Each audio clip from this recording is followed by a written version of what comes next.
आपको दिया गया लाइसेंस प्राइमरी लाइसेंस होता है। पिस्टल लाइसेंस बनवाना कौन नहीं चाहता है, और अगर बात युवाओं की हो तो यह संख्या लाखों करोड़ों में पहुंच जाती है। लेकिन हमारे देश में पिस्टल का लाइसेंस मिलना कोई आसान काम नहीं है, क्योंकि बहुत सारी कानूनी अड़चनें और जांच को लेकर आवेदक को इतना परेशान किया जाता है कि वह बेचारा लाइसेंस बनवाने का सपना ही छोड़ देता है। ऐसे में हर कोई लाइसेंस बनवाने का शॉर्टकट ढूंढना चाहता है। तो चलिए आज की इस वीडियो में हम आपको कुछ ऐसी बातें बताएंगे जिसके बाद आपको पिस्टल लाइसेंस बनवाने में काफ़ी आसानी होगी। लेकिन इससे पहले अगर आपने अभी तक हमारे चैनल को सब्सक्राइब नहीं किया है तो चैनल को सब्सक्राइब जरूर कर लें, ताकि हमारी और भी रोचक जानकारियाँ आपको मिलती रहे। सबसे पहले तो यह जान लेते हैं कि पिस्टल का लाइसेंस बनवाने के लिए कौन कौन से दस्तावेजों की ज़रूरत होती है। तो आप यह बात नोट कर लीजिए कि पिस्टल का लाइसेंस प्राप्त करने के लिए सबसे पहले आवेदक की उम्र 21 साल होना जरूरी है।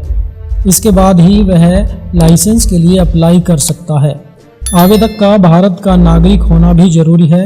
इसके साथ ही उसके खिलाफ कोई भी आपराधिक मुकदमा दर्ज नहीं होना चाहिए। साथ ही शारीरिक रूप से स्वस्थ होना भी जरूरी है।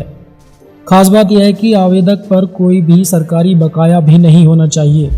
मतलब अगर आपने सरकारी लोन लिया हुआ तो जब तक आप उस लोन को चुकता नहीं कर देते हैं तब तक आपको पिस्टल का लाइसेंस नहीं मिल पाएगा।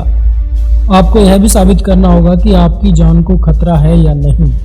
इसके अलावा आपको अपनी पहचान से जुड़े हुए कुछ दस्तावेज भी तैयार करने होंगे। इन दस्तावेजों में पहचान पत्र, राशन कार्ड के साथ आपका एड्रेस प्रूफ भी जरूरी होता है। एड्रेस प्रूफ में आप अपना आधार कार्ड लगा सकते हैं। आवेदन करने से पहले शारीरिक रूप से भी आपका स्वस्थ होना जरूरी है। इसका मेडिकल सर्टिफिकेट भी आपको देना होगा। इसके अलावा आयु प्रमाण पत्र भी जरूरी होता है, जिसमें यह पता चल सके कि आपकी उम्र वाकई में 21 वर्ष से अधिक है। पुलिस थाने से मिलने वाला चरित्र प्रमाण पत्र भी आपको लगाना होगा, जिससे यह साबित हो सके कि आपके ऊपर कोई क्रिमिनल केस नहीं है। यह सब करने के बाद आपको अपने जिले के डीएम ऑफिस जाना होगा। यहाँ से आपको शस्त्र लाइसेंस के लिए आवेदन फॉर्म लेकर उसको भरना होगा। बताए गए दस्तावेजों की एक कॉपी आपको आवेदन के साथ लगानी होगी। यहाँ से आपका आवेदन पुलिस ऑफिस भेजा जाएगा। पुलिस कार्यालय से आपका आवेदन आपके लोकल थाने में भेजा जाएगा, जिसके बाद लोकल पुलिस आपकी जांच करेगी।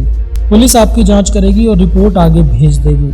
पुलिस थाने द्वारा की गई जांच को क्रॉस चेक करने के बाद आपकी रिपोर्ट वापस पुलिस ऑफिस भेजी जाएगी। सभी औपचारिकताएं पूरी करने के बाद पुलिस ऑफिस से आपकी रिपोर्ट डीएम कार्यालय को वापस सौंप दी जाएगी। ध्यान देने वाली बात यह है कि यह प्रक्रिया अगर आपके अनुकूल रहती है तो आपको बहुत जल्द ही पिस्टल का लाइसेंस जारी कर दिया जाएगा।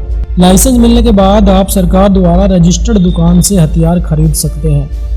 आप इसी दुकान से कारतूस भी ले सकते हैं। आप एक लाइसेंस पर 2 हथियार भी रख सकते हैं। हालांकि इन दोनों हथियारों की जानकारी आपको पुलिस ऑफिस में जरूर देनी होगी। एक बार शस्त्र लाइसेंस मिलने का मतलब यह नहीं है कि आपको आजीवन के लिए हथियार रखने की अनुमति मिल गई है। एक बार जारी किया गया लाइसेंस केवल 5 साल के लिए ही वैलिड रहता है। 5 साल बाद आपको इसे दोबारा रिन्यूअल कराना होगा। पुलिस लाइसेंस रिन्यूअल कराने के लिए आपको फिर से डीएम कार्यालय के माध्यम से आवेदन करना होगा। पुलिस फिर से आपकी जांच करेगी और अपनी रिपोर्ट आगे भेजेगी। अगर पुलिस को लगता है कि 5 साल बाद भी आपकी जान को पहले की तरह खतरा है तो पुलिस की रिपोर्ट के आधार पर आपका लाइसेंस दोबारा से रिन्यू कर दिया जाएगा, और अगर ऐसा नहीं है तो आपका लाइसेंस निरस्त कर दिया जाएगा। आपको यह भी जान लेना आवश्यक है कि आपको दिया गया लाइसेंस प्राइमरी लाइसेंस होता है, जो आपको जिला स्तर के लिए दिया जाता है। इसका मतलब यह है कि आप हथियार को लेकर किसी दूसरे जिले या राज्य में नहीं जा सकते हैं। अगर आप किसी दूसरे जिले या राज्य में जा रहे हैं तो इसके लिए आपको अलग से आवेदन करना होगा। डीएम की सिफारिश के बाद गृह मंत्रालय राज्य या देश स्तर के लिए आपका लाइसेंस जारी करेगा। यह अनुमति मिलने के बाद ही आप लाइसेंसी हथियार लेकर किसी दूसरे राज्य या जिले में जा सकते हैं। हालांकि केंद्रीय मंत्री, सांसद, खिलाड़ियों और सुरक्षा अधिकारियों को पहली बार ही नेशनल लेवल का लाइसेंस जारी किया जाता है। अगर आपके पास शस्त्र लाइसेंस है तो यह भी जान लेना आवश्यक है कि जिसके नाम लाइसेंस जारी किया गया है वही शख्स अपने पास हथियार रख सकता है, और चाहकर भी वह इसे किसी दूसरे को ट्रांसफ़र या बेच नहीं सकता है। अगर आप ऐसा करते हैं तो आपका लाइसेंस निरस्त हो सकता है। इसके अलावा कुछ और गलतियों पर भी आपका लाइसेंस रद्द किया जा सकता है। हथियार का इस्तेमाल रौब जमाने के लिए तो बिल्कुल भी नहीं करना चाहिए। अगर आप ऐसा करते हैं तो भी आपका लाइसेंस निरस्त किया जा सकता है।